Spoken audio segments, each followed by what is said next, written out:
bem? Que a paz de Yahshua HaMashiach seja em cada coração, não só hoje, mas para todos sempre, sempre. Amém. Queridos, nós vamos falar hoje sobre a visão de Nabucodonosor, de uma grande estátua, que está no capítulo 2 de Daniel. Bom, nós já falamos isso no nosso encontro lá de escatologia para iniciantes. Eu quero só dar alguns detalhes que, em forma de resumo, para ficar melhor entendido o que fora dito lá no estudo, certo? Lembrando a você que eu não fiz ainda a aula a respeito do clímax de Apocalipse, que é o último tópico ali da quiástica, certo? Porque a última aula ficou muito longa, foram mais de 2 horas de aula, então eu quero que você absorva bem o que foi falado ali em todas essas aulas. Nós estamos na aula 8, vamos fazer a última aula agora, que é a 9ª, certo? Eu quero que você absorva bem, para que você possa ter um entendimento maior. Enquanto isso, eu vou fazendo alguns resumozinhos aqui, para dar um entendimento melhor do que foi falado lá naquelas aulas de escatologia, ok? Então vamos lá, olha só. Vamos falar aqui sobre a estátua de Nabucodonosor. Como que foi a história? Lá no capítulo 2 de Daniel fala que Nabucodonosor, o rei de Babilônia, teve um sonho. E neste sonho, ele se assombrou, mas ele não lembrava o que ele havia sonhado. Então ele mandou chamar os seus adivinhos. Chamou os meus adivinhos aí, entendeu? E vieram os adivinhos. E ele falou assim, olha, nos conta o sonho que a gente te dá a interpretação. E ele falou assim, olha, eu não lembro. Eu quero que vocês me digam o que eu sonhei e dê a interpretação. Eles falaram, Senhor, se o Senhor nos disser o que o Senhor sonhou, o que o rei sonhou, nós vamos interpretar. Os caldeus estavam lá no aperto, né? Os adivinhos, os magos. E aí ele falou, não, se vocês não adivinharem, eu vou mandar matar vocês são os mentirosos, e suas famílias, e queimar suas casas, e acabou. E eles não conseguiram adivinhar, e ele lançou um decreto. E chegou no ouvido de Daniel esse decreto. E Daniel falou assim, olha, fala com o rei, para acalmar o coração dele, que eu vou orar ao Eterno, né, a Elohim, e ele vai me revelar. E Daniel pediu um prazo e orou. E orando Daniel teve a revelação do sonho e o significado desse sonho. Então Daniel mandou avisa para o rei que eu tenho já o sonho e o significado. E ele foi diante do rei e falou, olha rei, o Eterno tem colocado o Senhor por cabeça do mundo, te dando poder. O Senhor estava sonhando e viu diante de ti uma estátua. E a sua cabeça era de ouro, o seu tronco e os seus braços eram de prata, os seus quadris e cintura eram de bronze, as suas pernas de ferro e os seus pés de lodo de barro, e ferro. E ele falou, e o significado do sonho é o seguinte, a cabeça de ouro é o seu império, porque o Senhor colocou, porque Elohim colocou o Senhor sobre a cabeça do mundo. Ninguém tem mais poder no mundo hoje que o Senhor. O Senhor é o poderoso do mundo. Mas seu reinado será substituído por um reino inferior, um reino de prata. Certo? Em seguida, virá um reino inferior ainda, será de bronze.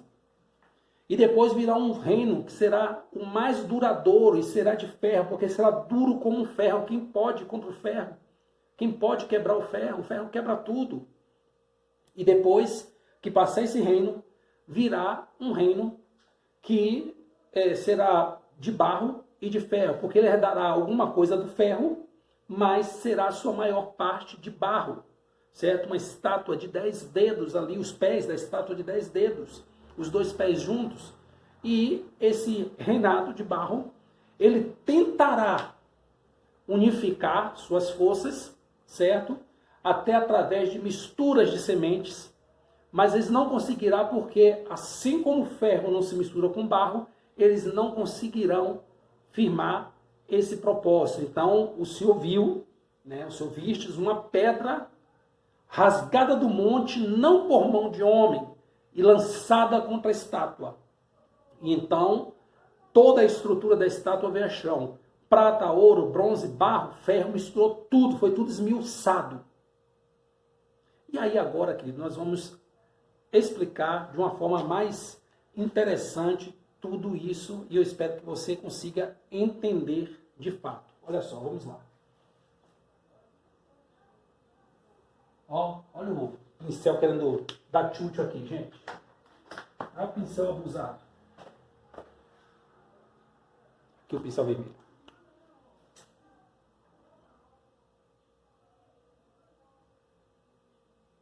Cabeça de ouro. Império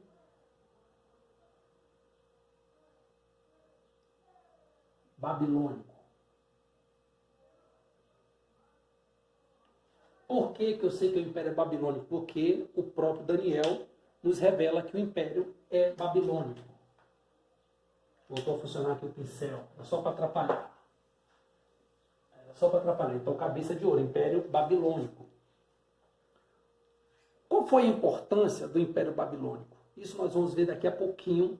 Né? Vou falar todos os impérios que surgiram um após o outro. Depois nós vamos ver a importância do Império Babilônico e dos outros impérios para o povo de Deus, para nós hoje, por exemplo. Então vamos lá. Cabeça de ouro, Babilônia. Então vamos colocar aqui, ó, Babilônia. Babilônia. Certo? Vou colocar aqui. Então veio o segundo império. Que império foi esse? O império dos Medos e dos Persas. E como sucedeu? Nabucodonosor morreu. E então o trono foi passado para frente e chegou um período em que um tal de Belsazar, ele resolveu fazer um banquete em Babilônia. E ele mandou, no meio dos seus banquetes, lá buscar os utensílios da casa do Eterno, da casa de Elohim, os utensílios de ouro do templo. E começou a beber e farrear usando os utensílios do templo. E naquele momento apareceu uma mão escrevendo na parede, Mene, Mene, Tekel, Parsi. E aí a tradução dada por Daniel, ele tremeu, né? Tremeu, estremeceu ali naquela hora e mandou chamar os adivinhos e falou, tem o Daniel, da época do seu pai, que ele é fera. E aí então veio Daniel e deu a interpretação, falando, olha, pesado foste na balança e foste encontrado em falta. Teu reino será dividido, dado aos Medos e os Persas. Findado foi o reino dele. Naquele mesmo momento, antes da ressaca surgir, estavam os Medos e os Persas invadindo Babilônia numa estratégia cinematográfica, depois vocês estudam a história, né? O Ciro desviou o curso do rio, que cercava a Babilônia, que era um rio fundo, o rio baixou o nível, e os soldados entraram marchando e tomaram Babilônia. Eles estavam bêbados e nem souberam, quando a ressaca chegou, eles já estavam cativos. E o Império Babilônico caiu ali, naquele dia. Então, Ciro assume o império. E o que eu acho interessante nesse contexto de Daniel é que é o seguinte, olha só, nós temos aqui, ó, o envolvimento de 4 profetas, né? Que é Daniel, o livro pertence a ele. Nós vamos ter aqui Jeremias. Nós vamos ter Ezequiel. E vamos ter Isaías.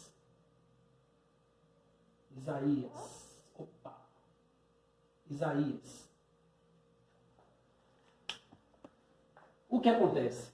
Daniel, né, nós já sabemos, estava lá, foi levado cativo, o livro é dele. Aí temos Jeremias. Jeremias, capítulo 25, ele fala a profecia que o povo ficaria 70 anos cativo, certo? 70 anos cativo. Coloca aqui, ó, 70 anos cativos, certo? O povo ficaria 70 anos cativos. E vamos ter Ezequiel, que era o profeta do cativeiro.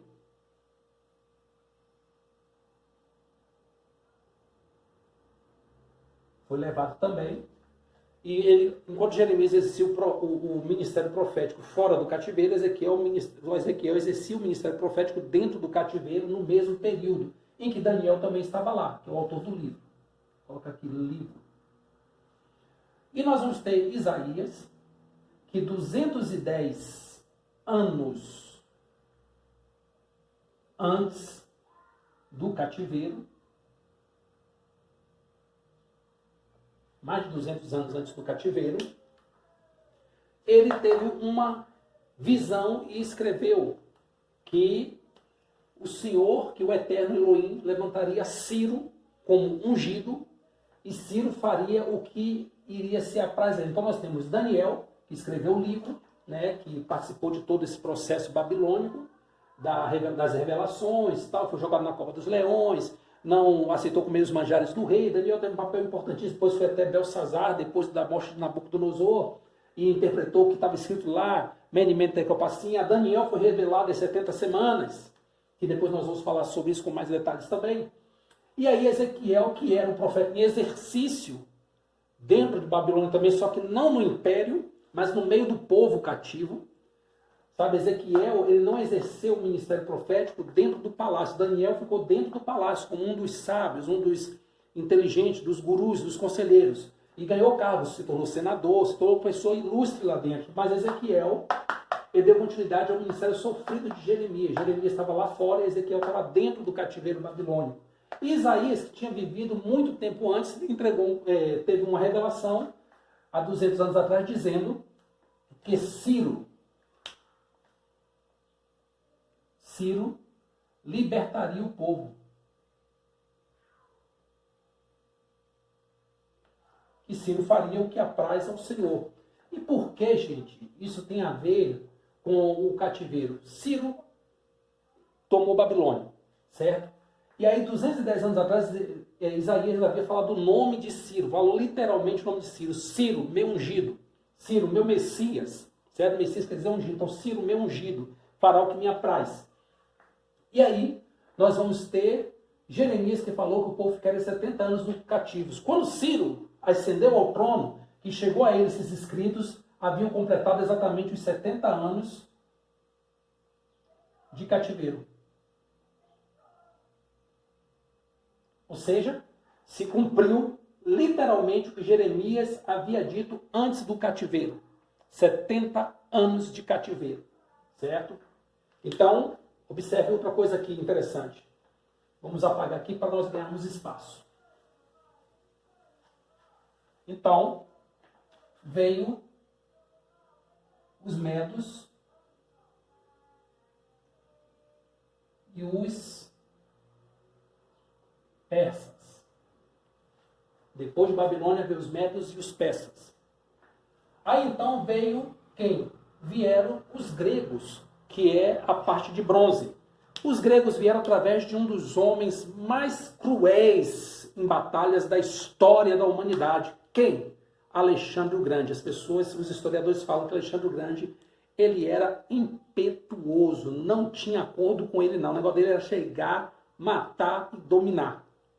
Mas dizem, os historiadores também, a história nos conta, na verdade, isso, que aconselhado por Aristóteles, né, o filósofo, o grande filósofo Aristóteles falou assim, olha, Alexandre, você está dominando o mundo.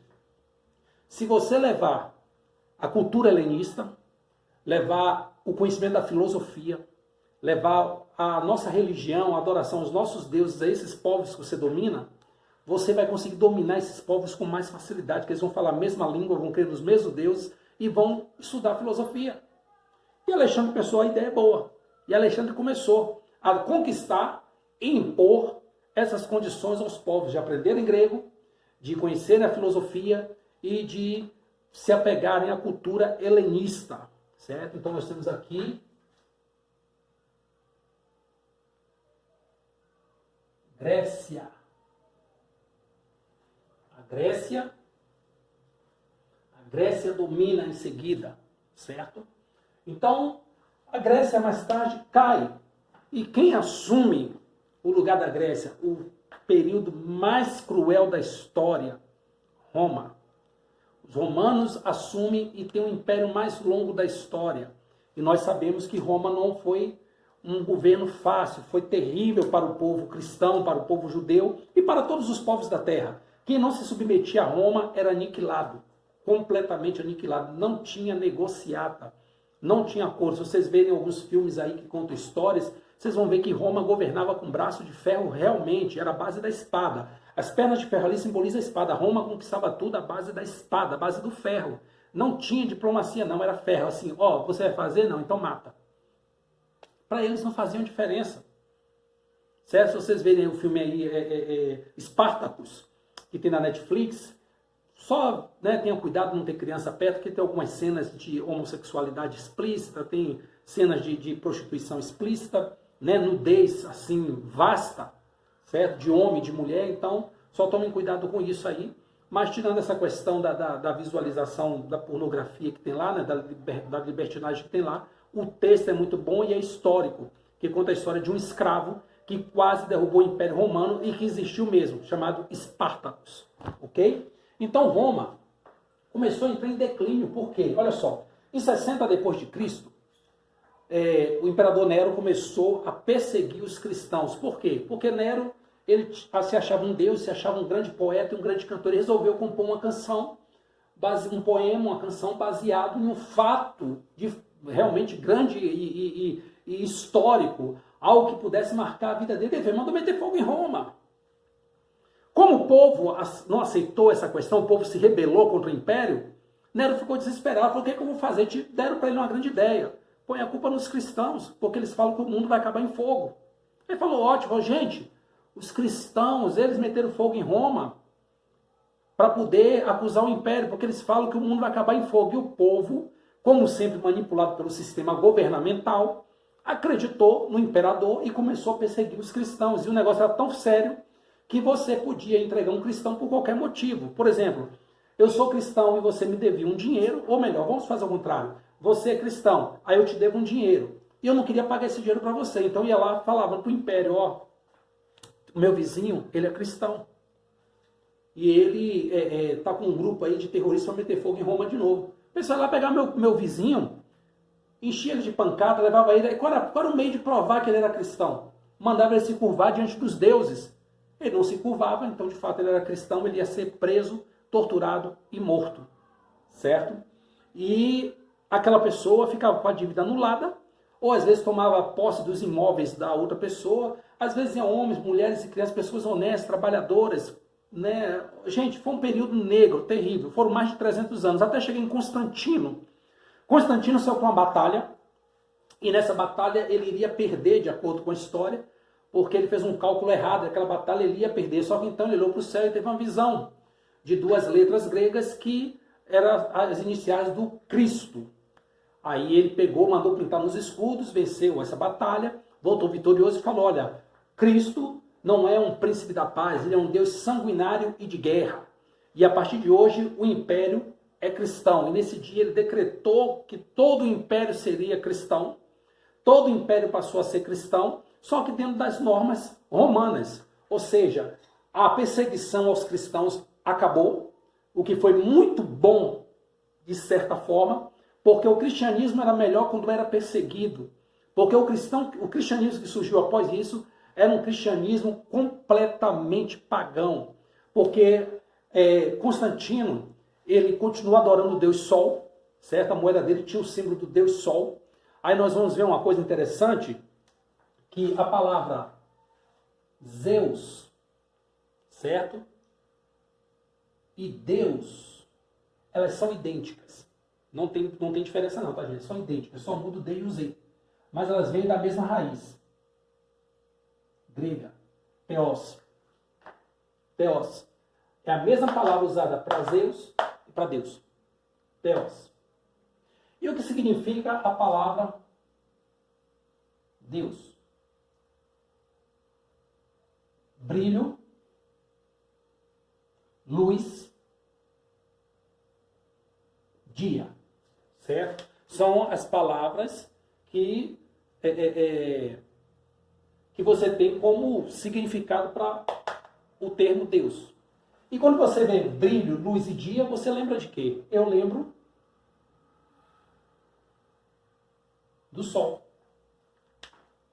Sempre, olha só, brilho, luz e dia, você lembra de quê? Do sol. Então, o nome paganizado que eles deram para Elohim foi Deus, porque ficou tudo de um mesmo tamanho. Continuaram pregando paganismo dentro do cristianismo através desse romanismo, dessa unificação. Claro que os cristãos verdadeiros não aceitaram isso. Esse mesmo Império Romano que matou Pedro, matou Tiago, matou uma série de outros apóstolos, mas na verdade matou todos os apóstolos, menos João. Você vai ver eles transformando esses apóstolos em mártires, em heróis e em santos. Olha só, eles perseguiram e mataram os apóstolos, depois transformou eles em heróis, em santos. E o povo aceitou isso. Mas quem aceitou isso? O povo romano. porque era da cultura romana, você ter algum tipo de sincretismo, você precisava ter uma imagem, uma estátua, um símbolo.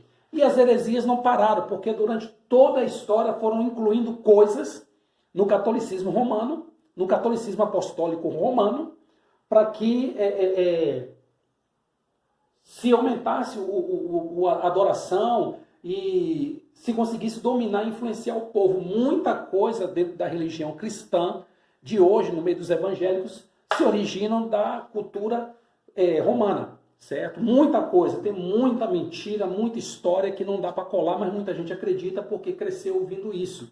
É aquela história do crente Gabriela. Eu nasci assim, eu cresci assim, vou ser sempre assim. Eles não querem aprender. Então a Bíblia está aí para quem quiser ler.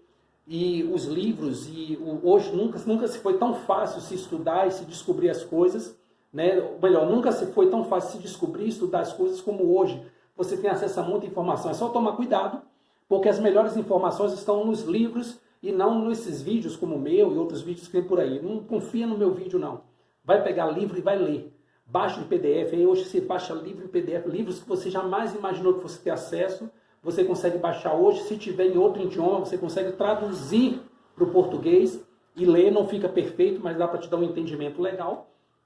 Você tem Bíblia transliterada. Você tem acesso à Vulgata, a Septuaginta. Você tem Bíblia hebraica. Você tem a Torá. O que você quiser ter hoje, você pode ter em PDF. E você vai conseguir ter um entendimento legal de tudo aquilo ali. Porém, tem pessoas que têm preguiça de estudar. E se você tem preguiça de estudar, você aceita qualquer porcaria que te dão. Ok? Então vamos lá. Olha só. Grécia. Aí os gregos caíram. Os gregos caíram. Certo? Veio Roma. Que foi o pior império da história em matéria de... Foi o melhor império em matéria de tempo que durou, de eficácia de governo, mas foi o pior para o povo em matéria de destruição, de mortes e torturas e tal. Então vamos lá. Aí Roma cai, então surgem, os pés da estátua são 10 sub-reinos. 10 sub-reinos. Esses reinos eram os visigodos, os vândalos, os ângulos, saxões, os... tinha outros lá, são 10 sub-reinos. Deixa eu dar uma olhadinha na apostila aqui para passar a você as informações de forma mais decente, porque eu acho interessante você saber, certo? Pegar aqui a apostila aqui para você. Não deixe, gente, de entrar no link e adquirir o livro, tá? Escatologia para Iniciantes. Lá você vai ter uma ideia completa do que está sendo falado sobre a escatologia. Você vai ter aqui, ó, os visigodos, os alanos, suevos, vândalos, alamanos, jutos, anglos, saxões. Vamos lá, tem mais aqui. Os hunos e francos, certo? Esses 10 sub-reinos eram apenas sombras. Vou colocar aqui, ó. Sombreiros. Sombreiros dos futuros países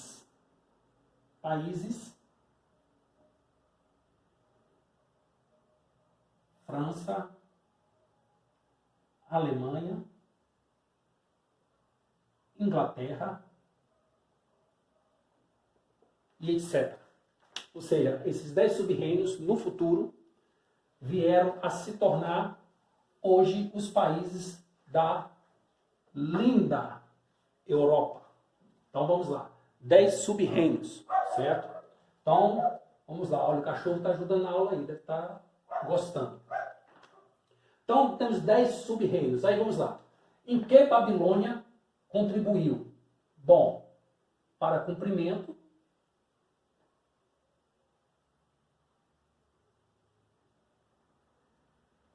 da profecia de Jeremias. Jeremias, e para destacar também os profetas como Daniel e etc. e tal. Os medos. Para também o cumprimento da mesma profecia.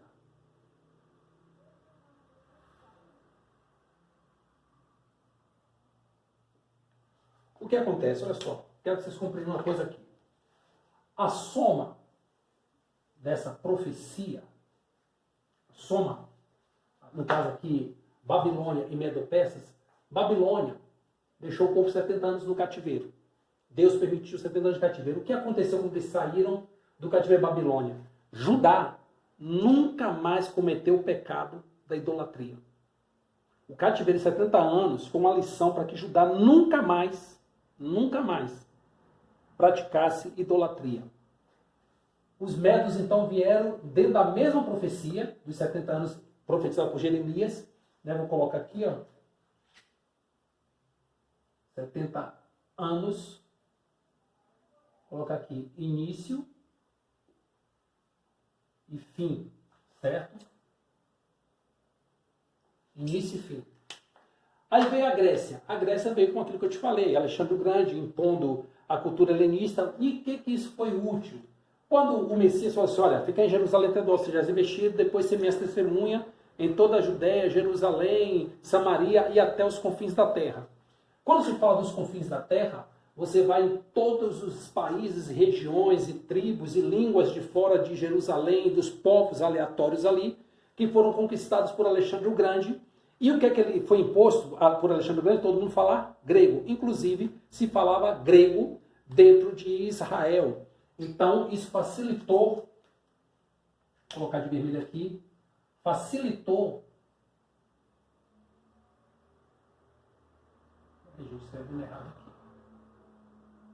facilitou a pregação do Evangelho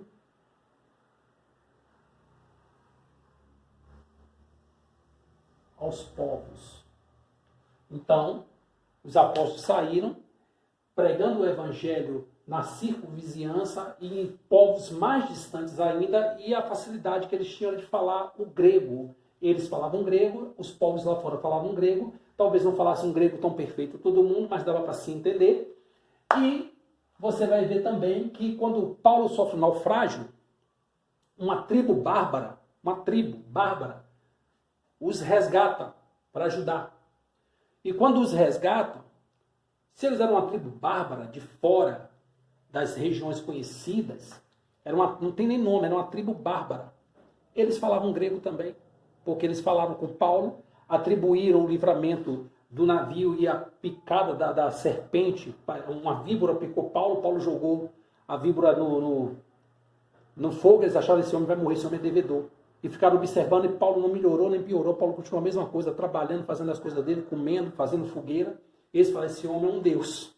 Mudou rapidinho, né? Falei, esse homem é devedor, esse homem vai para o inferno. Falei, não, esse homem não vai para o inferno, esse homem é Deus. Porque ele não morreu nem do naufrágio e nem da picada da víbora. Acharam que Paulo não era nem humano, certo? Por causa disso. E eles atribuíram a uma divindade pagã grega. Então, os povos de lá também haviam sofrido a influência do helenismo, a influência da religião grega, a influência da filosofia, etc, etc, tal, daquela conquista lá atrás de Alexandre o Grande. Então, olha como é que influenciou. Então, a Grécia teve, o Império Grego teve essa importância, assim como os outros impérios anteriores. E veio Roma. Em que Roma foi importante? Como eu falei, as estradas. Toda estrada construída por Roma, não sei se eu falei isso aqui agora, mas vou dar um exemplo aqui. Ó. Roma está aqui. Certo? Roma. Aqui está Roma. E aí Roma sai e conquista as cidades aqui. Ó. Cidades mais distantes. Vou colocar bem assim para você entender. Isso aqui tudo é conquista de Roma. Roma conquistou quase o mundo todo, gente. Isso aqui é Roma conquistando o povo tudo. Sabe o que acontecia? Roma tinha estradas que ligavam tudo a Roma. Então, funcionava mais ou menos assim.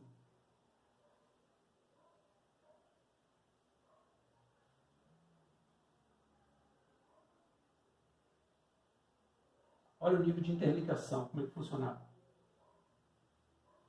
Então você está aqui, olha só, vamos tentar entender aqui. Ó. Fazer com o vermelho agora para você entender como funcionava mais ou menos essa interligação aqui. Acho que ficou muito fora de foco aqui. Eu vou colocar aqui assim para ficar mais fácil. Olha só. Talvez dê para você entender aí. está aqui nessa cidade, você sai daqui, pega essa estrada aqui é de Roma. Aí você chegou aqui, você pega outra estrada, que vai para esse outro lugar aqui, e aqui você pega uma estrada, que vai para esse outro lugar, que leva a Roma. Aí você está aqui, você pega essa estrada, chega aqui, você vai para Roma. Está aqui, vai para Roma. Está aqui, vai para Roma. Você está aqui, você vai para Roma. Você está aqui, você vai para Roma. As estradas ligavam tudo em Roma. Você pode colocar aqui também que talvez tivesse lugares, né? Não a ciência exata, mas talvez tivesse lugares que tivesse duas estradas que levassem a Roma. Estava todo mundo interligado através das estradas construídas por Roma. E todo lugar que você estava e ia, você tinha uma estrada que te levava a Roma.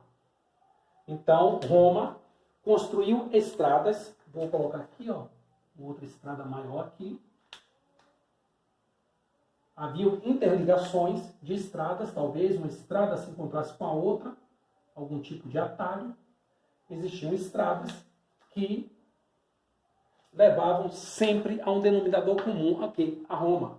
Então, Roma construiu estradas para facilitar o acesso do exército entrando e saindo. Se houvesse uma emergência, o exército era chamado de onde estava. Por exemplo, tinha um exército romano aqui. Exército romano. Exército romano aqui. Outro estava aqui. Aí estava uma tentativa de rebelião em Roma. Ele vinha por aqui, passava por aqui, estava em Roma. Esse daqui vinha por aqui, passava por aqui, estava em Roma. Então facilitava o deslocamento do exército até a cidade de Roma para socorrer Roma. E quando eles tinham vitórias, eles se encontravam em uma determinada estrada e essa estrada levava até Roma. Então eles tinham um local de encontro, o exército, quando vinham de batalhas, eles ficavam às vezes 2, 3 semanas parados no mesmo lugar, esperando outra guarnição vir para se unificarem ali e fazer a entrada triunfal em Roma. Então, as estradas ligavam a Roma, facilitavam o deslocamento do exército, o comércio, que era um comércio livre, entendeu? Livre comércio, tal, deslocamento. Então, Roma contribuiu com a construção de estradas e que isso serviu para o reino? Serviu para os apóstolos saírem pelas estradas de Roma, as estradas construídas por Roma, em uma cidade e outra, para pregar o evangelho, para anunciar o evangelho em grego, conforme Alexandre o Grande tinha facilitado isso, e Roma com as estradas. Então aqui, olha só, Grécia contribuiu com o idioma grego, Roma com as estradas. Então, a Babilônia e os medo-persas tiveram uma contribuição direta para Israel. Direta para os judeus, né, para o povo de Israel. E a Grécia e a Roma teve uma ligação direta para os cristãos. Entendeu? As duas primeiras partes da estátua, a cabeça e o peitoral, certo? E os braços, estavam ligados diretamente a Israel, ao povo judeu. Já que a Grécia e Roma estava ligada diretamente aos cristãos, porque contribuíram para o Messias propagar o evangelho através dos seus apóstolos que saíram pelo mundo, certo? Então vieram os 10 sub-reinos. Esses 10 sub-reinos, eles tinham, como disse a profecia, muita coisa do reino anterior, que era Roma, certo? Que caiu por causa da corrupção. Só que o Império Romano caiu, mas Roma continuou governando o mundo através da Igreja Católica, através do Papa. Todo o planeta tinha uma Igreja Católica. Eles não ligavam muito para a religião, os dominadores assumiam, mas não mexiam com a religião dos povos. Mas ali estava o dedo de Roma, ali estava uma parte do ferro que sobrou, certo? E foi todo o planeta invadido pela cultura, pela religião católica. Muitos imperadores se converteram ao cristianismo católico e Roma continuou dominando. Os papas escolhiam até reis, porque eles eram representantes do Cristo na terra. Ele era o Cristo na terra. Olha só que loucura. Então vamos lá. Os 10 sub-reinos que eu falei viraram os países da Europa. Hoje nós temos a Europa como uma grande potência, não só política, como bélica também. Se você juntar todo o armamento atômico que você tem na Europa, talvez você destrua a Terra 10 vezes em 40 minutos. Né? 10 vezes em 40 minutos, que é muito armamento bélico. Alemanha, Itália, França, todos esses países aí que possam ter algum armamento atômico, é capaz de destruir a Terra aí 10 vezes em 40 minutos, porque é muita energia nuclear só na Europa, fora os outros países. Israel, Cazaquistão, nós vamos ter aí nos Estados Unidos, certo? Índia, tem bomba atômica também. Então o armamento dela, Coreia do Norte, meu Deus do céu, tá cheio de armamento atômico por aí espalhado, gente. Dá para explodir a Terra aí 100 vezes em uma hora. Então vamos lá. Então nós temos, é só uma, tá? É só uma suposição, tá, gente? Não estou fazendo cálculo, não. Se fizer o cálculo, vão ver de mais ou menos. Então nós temos aqui a influência da estátua, né? Que aqui, ó, cabeça de ouro, né? Cabeça, braços e troncos, né? Quadris,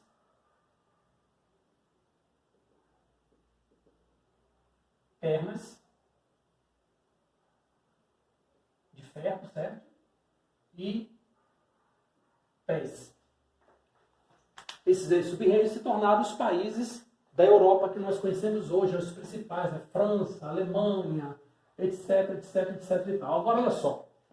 Passado-se algum tempo, a profecia tinha que continuar em ação. Então, no século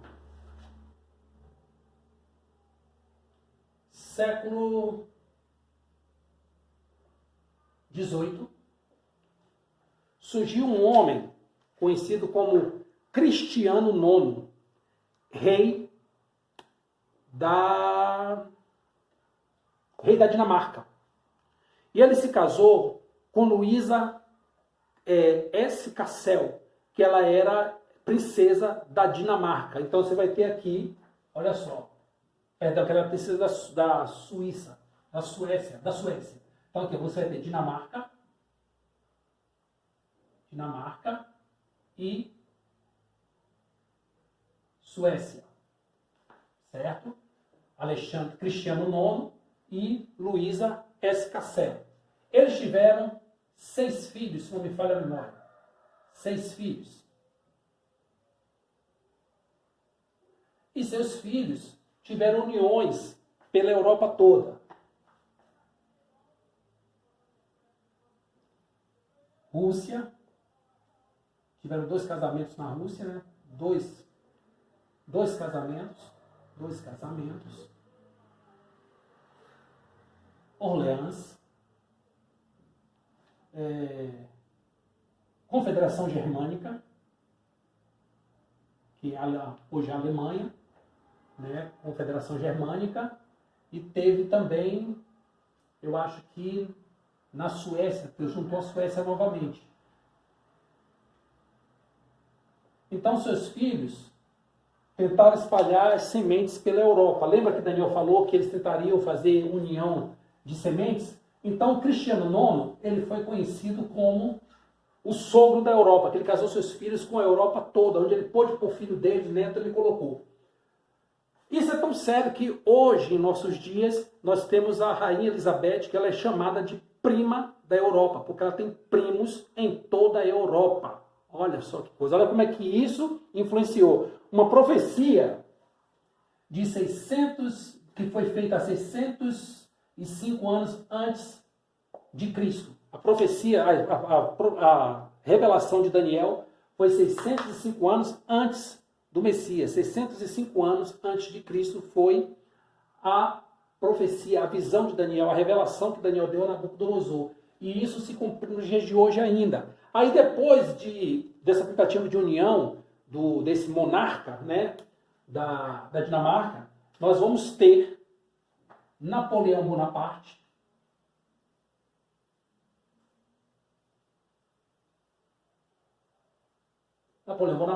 não sei se escreve assim Bonaparte não, mas está aí. Não sei se tem aí no final, vou colocar ele mais aqui, bem portuguesado, depois você vê lá como é que escreve o nome desse trem aí. Hitler, eu acho que Hitler escreve assim, gente. Hitler. Então nós temos Napoleão Bonaparte na Revolução Francesa, tentando unir a Europa. Depois nós temos Hitler tentando fazer uma raça ariana unificando a Europa. Então vamos ver que a Europa, já há muito tempo, desde a época de Daniel, quando Daniel teve a visão, aí surgiu a Europa, a partir de depois de Roma, que a Europa vem tentando fazer união no planeta dos europeus para dominarem o planeta de alguma forma, para administrar o planeta. E hoje nós temos o que na Europa? Nós temos a União Europeia. União Europeia. E nós temos 27 países na União Europeia. Na União Europeia, na UE. Certo? União Europeia, na UE. Nós temos 27 países dentro da União Europeia. E a União Europeia tem voz na ONU. Certo? A ONU nos presenteou esses dias, né, com uma estátua muito suspeita. E outro dia a gente vai falar sobre isso, sabe? Colocou lá como símbolo da paz. O que ele colocou? Uma besta do Apocalipse lá, a descrição de uma das imagens do Apocalipse como símbolo de paz. Gente, nós estamos caminhando para a última semana e as pessoas não estão observando. O pessoal está atrás de campanha de prosperidade, campanha de casamento, campanha de acasalamento. É tanta loucura que estão fazendo aí e estão esquecendo que o Apocalipse está se cumprindo e ele está voltando. E as pessoas estão aí pagando de bandido aí, de louco aí, sabe? Pagando de louco, de doido, de bandidão aí nos altares da igreja. Estão esquecendo de pregar o Apocalipse, gente. Olha só, isso vai ser cobrado, hein? Então, gente, essa é a descrição da visão de Nabucodonosor, interpretada por Daniel, a estátua. É mais ou menos isso aqui. É mais profunda ainda se você for ler, estudar, pegar os nomes, comprar o livro Escatologia para Iniciantes e olhar a história de Nabucodonosor, a história de Alexandre o Grande, a história de Ciro. Você vai ver tudo isso lá com um detalhezinho bem mais aprofundado. E daqui a uns dias vai estar outro livro disponível para vocês, o link, chamado Gênesis, Reconstruindo a Criação. É um livro muito polêmico, muito polêmico. Se você gosta de polêmica, você vai gostar desse livro. Se você não gosta de polêmica, você vai comprar para poder entender o que está sendo explicado ali, que é muito profundo. Vai mudar o seu ponto de vista a respeito da criação, né, do Gênesis como nós conhecemos religiosamente. Vai mudar a sua opinião, você vai ficar impressionado. E não esqueça que nós temos também o sorteio da moto, né, que os irmãos pediram para eu estar colocando no canal, anunciando. São irmãos de confiança, é uma fã. O sorteio é 15 reais, sabe, o valor do ticket que vai ser comprado, né, da rifa, é 15 reais. E você pode concorrer a uma moto.